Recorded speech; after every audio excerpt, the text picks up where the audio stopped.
কড়া নিরাপত্তা ব্যবস্থার মধ্য দিয়ে আরক্ষা প্রশাসনের কর্মীদের চেলেন ছুরি দিয়ে হাতসাফের কাজ অব্যাহত রাখল চোরের দল।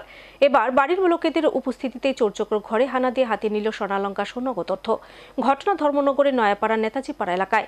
দুঃসাহসিক এই চুরির ঘটনায় জনমনে নতুন করে আতঙ্ক সৃষ্টি। চোরের উপদ্রব ক্রমাগত বৃদ্ধি পেয়ে চলেছে। আসন্ন লোকসভা নির্বাচনকে সামনে রেখে সর্বত্র পুলিশ, সিআরপিএফ এবং বিএসএফ এর জওয়ান মোতায়েন করা হলেও চোরের উপদ্রব এক বিন্দু কমে যায়নি।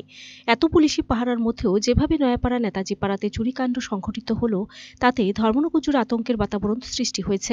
শুক্রবার ভোররাতে নেতাজিপাড়ার পরিমল দাসের বাড়িতে চুরিকাণ্ড সংঘটিত হয়। বাড়ির গ্রিল ভেঙে লোহার দরজা খুলে ঘর থেকে 3টি সোনার চেন, 2 জোড়া সোনার দোল এবং নগদ 60,000 টাকা নিয়ে যায় চোরের দল।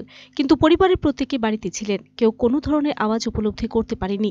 সকালে উঠে দেখা যায় দরজা খোলা, লোহার রড পাকানো, চাবির জায়গায় চাবি নেই। প্রশ্ন দেখা দিয়েছে, এত কিছু হয়ে গেল কিন্তু গৃহকর্তা, গৃহকর্ত্রী সহ পরিবারের লোকজন কিছু অনুভব করতে পারেনি। অথচ ঘরের মাঝে যে লোহার শিটের দরজাটি রয়েছে তা আওয়াজ ছাড়া খোলা যায় না। এমন ধরনের দুঃসাহসিক চুরির ঘটনায় এলাকা জুড়ে আতঙ্ক ছড়িয়ে পড়েছে। প্রশ্ন উঠেছে পুলিশ প্রশাসনের কার্যকারিতা নিয়েও। এমনিতে লোকসভা নির্বাচন আসন্ন হওয়ায় সন্ধ্যার পর থেকে বিভিন্ন এলাকায় পুলিশি মার্চ এবং অসামরিক বাহিনীর লোকেদের আনাগোনা অব্যাহত থাকা সত্ত্বেও কেমন করে এ ধরনের চুরিকাণ্ড সংঘটিত হলো তা নিয়ে প্রশ্ন দেখা দিয়েছে সাধারণের মধ্যে।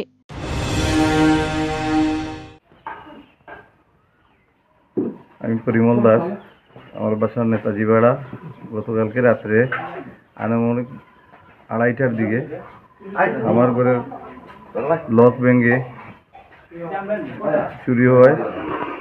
চোররা 3টা স্বর্ণের চেন, 2টো কানের দুল এবং নগদ 60,000 টাকা নিয়ে যায়। আমার মোবাইলটাও নিয়ে গেছে।